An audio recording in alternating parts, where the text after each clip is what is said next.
नमस्कार. आज एक वेगळा उत्साह आहे आणि रंग यशाची उधळण करण्याकरता आपल्याकडे एक वेगळा कलाकार आपलं मत व्यक्त करण्याकरिता, विचार व्यक्त करण्याकरिता आणि एक शैली व्यक्त करण्याकरता उपस्थित आहेत. स्वागत करूया कविता कोळी यांचं. नमस्कार.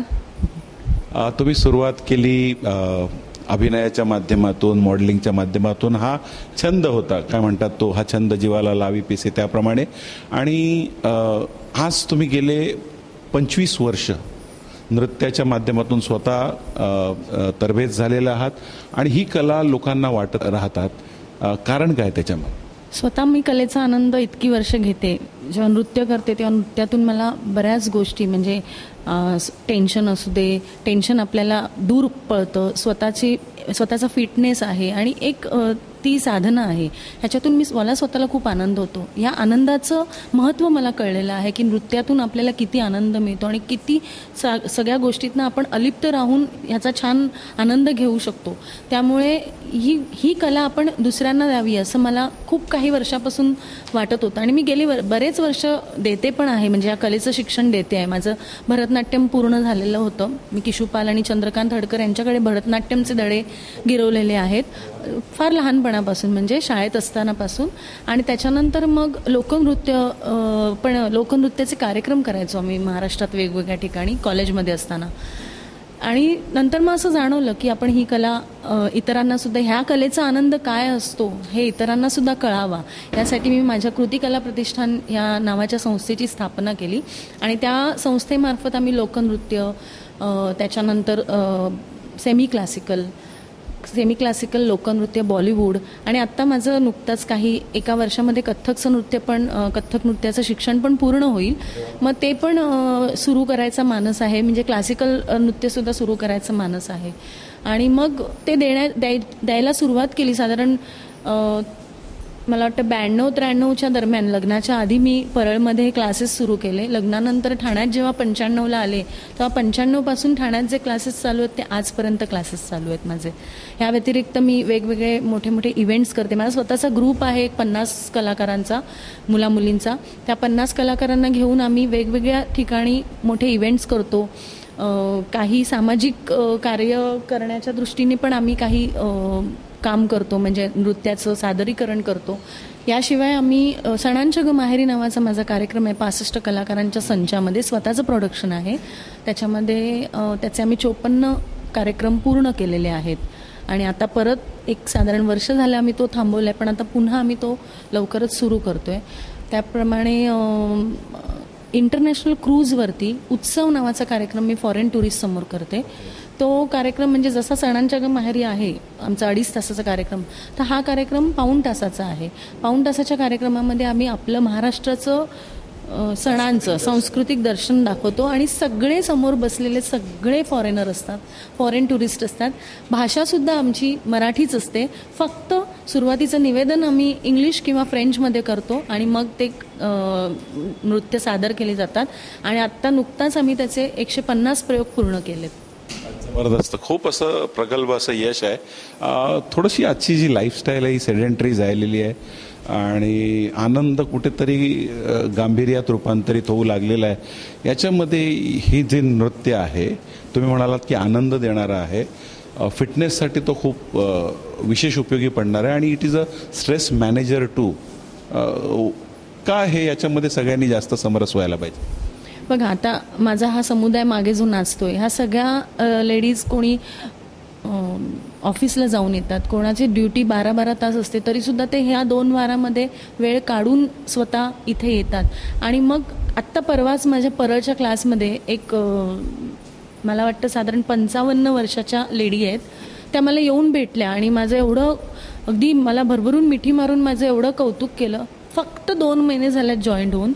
त्यांची शुगर लेवल म्हणतात की कधीच त्यांची उतरली नव्हती, पण या 2 महिन्यात काय असं झालं म्हणे, तुमच्याकडे मी जॉईन झाली आणि मला इतका आनंद, एवढं स्ट्रेस रिलीफ झाला आणि माझी शुगर म्हणे 200वर आली आणि मला त्या इतका खुश होत्या, इतक्या आनंदित होत्या.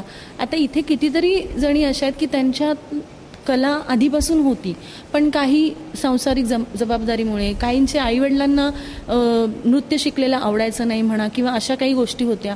त्याच्यामुळे आता नवऱ्याच्या परमिशनमुळे ते इथे नृत्य शिकायला येतात आणि त्यांना जो आनंद मिळतो, म्हणजे ह्या 2 दिवसासाठी त्या बाकीच्या सगळ्या जबाबदाऱ्या पूर्ण करून हे 2 तास, आठवड्यातले 2 तास त्या पूर्ण डिवोशनली करत असतात आणि त्यांचा आनंद बघून मला खूप बरं वाटतं. आता परवाच आम्ही गुरुपौर्णिमेचा कार्यक्रम केला आमच्या आनंद भारतीच्या बॅचमध्ये, ईस्टमध्ये. इतका सुंदर कार्यक्रम झाला आणि सगळ्यांनी जवळजवळ महिनाभर कसून प्रॅक्टिस केली होती आणि त्या आनंद, म्हणजे त्यांना प्रत्येक जणाला असं वाटत होतं, ते भीती वाटत होती की स्टेजवर मी कशी नाचेन, कशी करेन, पण त्यांच्यातला तो कॉन्फिडन्स जागा केल्यामुळे थोडं मला असं वाटत होतं की नाही, मी आता इतकी वर्ष शिकवल्यामुळे मला कळतं की बाबा थोडंसं बूस्ट आपण केलं समोरच्याला, त्याला जर कॉन्फिडन्स दिला तर तो नक्की पुढे येऊ शकतो. आणि हा कॉन्फिडन्स बूस्ट केल्यामुळे त्यांना त्यांनी सुंदर कला सादर केली की त्या स्वतः इतक्या खुश आहेत आणि त्यांचे घरचेही खुश आहेत. तर हा आपण आत्ताचं जे हे काही जग झालं आहे, मोबाईलमुळे म्हणा, इंटरनेटमुळे म्हणा, की ह्या सगळ्या ह्याच्यामध्ये टेन्शनमध्ये आपण नुसते प्रत्येक दिवस आपण वेगवेगळ्या गोष्टींना सामोरे जात असतो. त्याच्यामुळे स्ट्रेस रिलीफसाठी म्हणजे ह्या नृत्य ह्या गोष्टीमधून 2 गोष्टी होतात, स्ट्रेस रिलीफ होतं, फिटनेस होतो आणि आनंद मिळतो. म्हणजे ही किती सुंदर कला आहे की जी सर्वांगाने आपल्याला समृद्ध करते. म्हणजे हे लाईफस्टाईल जे आहे आपलं बॅलन्स करणं गरजेचं असतं आपल्या जीवनामध्ये आणि कुठेतरी तोचपणा आलेला आहे. तर त्याच्यामध्ये हा छंद, इंटरेस्ट, ह्या कलेतला व्यासंग, आपण वेळ देतो, ही मुवमेंट खूप मदतगार ठरते असं तुम्हाला वाटतं? अगदी नक्कीच मदतगार ठरते. या कलेमध्ये वाकबगार होण्यासाठी रियाज खूप महत्त्वाचा आहे आणि त्याशिवाय तुम्ही इतकं दिग्गज होऊ शकत नाही, इतका 25 वर्षाचा प्रवास होऊ शकत नाही. Y practice is so important? नाही, बघा ना, आता आम्ही लेडीज आम्ही स्वयंपाक करतो. मी जर महिनाभर स्वयंपाक करायचा सोडून दिला तर नक्कीच चवीमध्ये फरक पडेल ना. आपण एखादी सुगरण म्हणतो, ठीक आहे, एकीच्या हाताला चव असते, ती सुगरण असते, पण तिने जर करायचंच सोडून दिलं तर त्या स्वयंपाकामध्ये नक्कीच फरक पडेल. प्रॅक्टिस तुमच्या अंगात नृत्याची कला, मला असं वाटतं की प्रत्येक माणसामध्ये स्वतःची अशी एक स्वतःचा रिदम असतो, फक्त तो बाहेर यावा लागतो, त्याला कोणीतरी बाहेर काढावा लागतो. म्हणजे जे न शिकणारे पण जेव्हा वरातीमध्ये म्हणा किंवा गणपतीच्या मिरवणुकीमध्ये म्हणा किंवा फॅमिली फंक्शनमध्ये नाचतात, जसं येईल तसं वेडेवाकडे म्हणा किंवा असे नाचतात, त्यांच्यामध्ये रिदम असतो, फक्त त्याला व्यवस्थित त्याला आकार दिलेला नसतो. हा रिदम जो असतो, ह्या रिदमलाच आम्ही बाहेर काढायचं काम करतो, या रिदमला आम्ही आकार देण्याचं काम करतो की आमच्यामध्ये ती कला आहे त्यांना शिकवण्याची म्हणा किंवा हे करायची. तर त्या रिदमला आम्ही आकार देत असतो आणि त्याच्यातून मग त्यांना जो कॉन्फिडन्स येतो त्याच्यामधून मग ते खूप चांगले, म्हणजे कितीतरी असे माझ्याकडे अनुभव आहेत की जेव्हा येतात तेव्हा शून्य असतात, त्यांना काही पायसुद्धा टाकता येत नसतो. पण एक आहे की हल्ली थोडंसं एक वाईट असं वाटतं की प्रत्येकाला फास्ट रिझल्ट हवा असतो. फास्ट म्हणजे काही लोकांकडनं मला असा अनुभव येतो, मॅडम तुम्ही नाचतात तसे आम्हाला कधी नाचता येईल, पण मी आज नाचते, मी माझ्या वयाच्या 12व्या वर्षापासून नाचते. तुमचं सातत्य, तुम्ही किती वर्ष, कितीतरी माझ्याकडे लेडीज आहेत ज्या 12 वर्ष कंटिन्यू येणारे आहेत, त्यांना त्याचं महत्त्व कळले म्हणून तर, नाहीतर मग 12 वर्षात मला आता डान्स येतो, मी कशाला सोडून देते क्लास.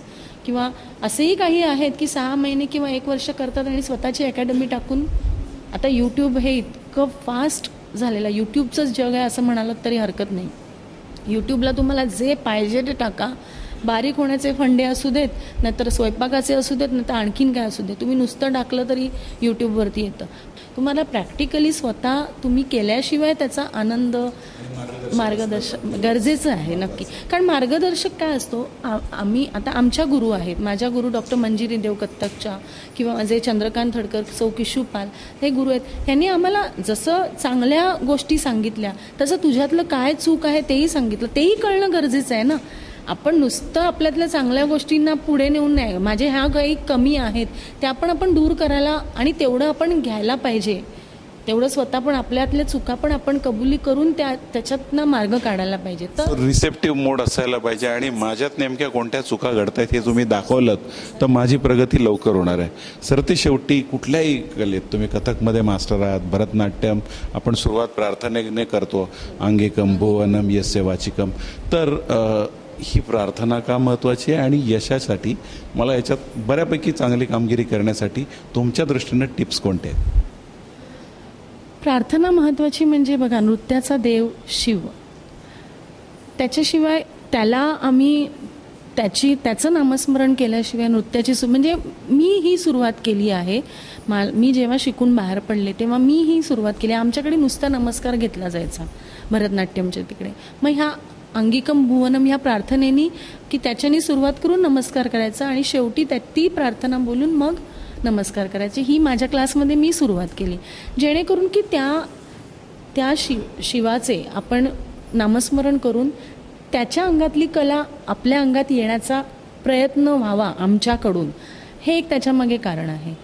चांगली प्रगल्भता किंवा मास्टरी बऱ्यापैकी हवी आहे.